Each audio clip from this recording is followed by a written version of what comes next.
this proclamation. Grant and Sherman were trying to, they had taken New Orleans, and they were trying to gain control of Vicksburg and thereby gain control of the entire Mississippi River. And so the fighting in the Mississippi Valley was very heavy until Vicksburg fell in July of 1863.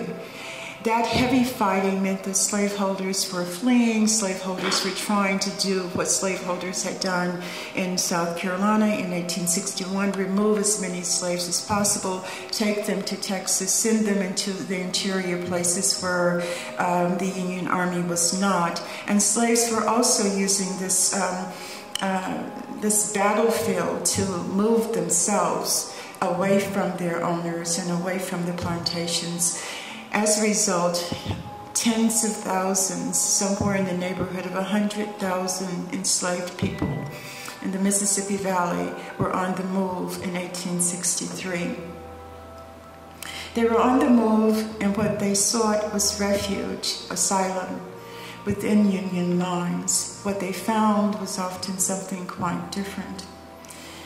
Passing down the Mississippi River in 1863, one would have encountered a wasteland, a land littered with the detriments of war, destroyed homes, some with fires still burning, fields of crop laid waste, farm animals shot, sometimes deliberately, and tossed into the rivers. Bodies of the dead, those dead would have included soldiers, Confederate, Union. They would have included non-combatant labor, men and women who did the non-military work, who built the fortifications, dug out the canals, dragged boats across stinking canals that were infested with all kinds of debris. The bodies of the dead, the wounded, and the dying strewn along the Mississippi riverbank, along with the traumatized survivors. What most distinguished this landscape along the Mississippi River in 1863 was certainly not the number of casualties, because by this point in the war, we had seen horrific losses on the war's battlefields. But the race, and at this moment too, I'm talking here about July, the armies were getting ready July 1 to meet in Gettysburg, where the battle, Gettysburg would certainly be the battle where we would have more casualties than any other single battle in a day. So we had seen and would see more horrific losses on the war's battlefield. But the race, gender, and non-combatant status of the victims on this battlefield along the Mississippi River was different. These distinguishing factors are perhaps why, to this day, the casualty list for this battle that took place on June 29th and 30th at Goodrich's Landing on the Louisiana side of the river, and resulted in a real disaster. The casualty list of battles, even the revised ones that we now have that have moved the number up from 620,000 to over 800,000, include none of the people who died or were maimed or wounded on this day at Goodrich's Landing.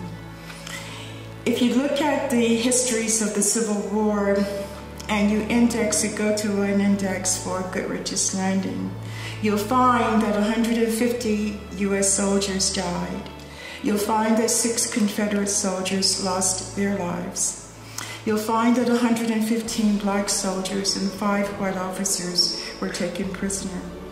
And you'll also find that military historians record the result of this battle as quote-unquote inconclusive.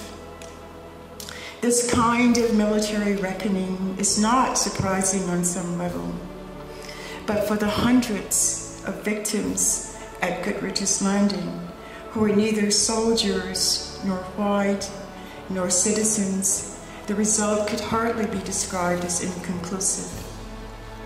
Although they were not counted in the reckoning of the toll, and still are not counted, these victims Enslaved women and children who had sought freedom bore the brunt of the disaster there. They were killed. They were re-enslaved. Several hundred survived, but they survived as maimed victims. One observer of the aftermath, William Butler, who was a member of the Christian Commission, said that these people had fled in terror, and when he got there, he found some still crouching in groups at the water's edge.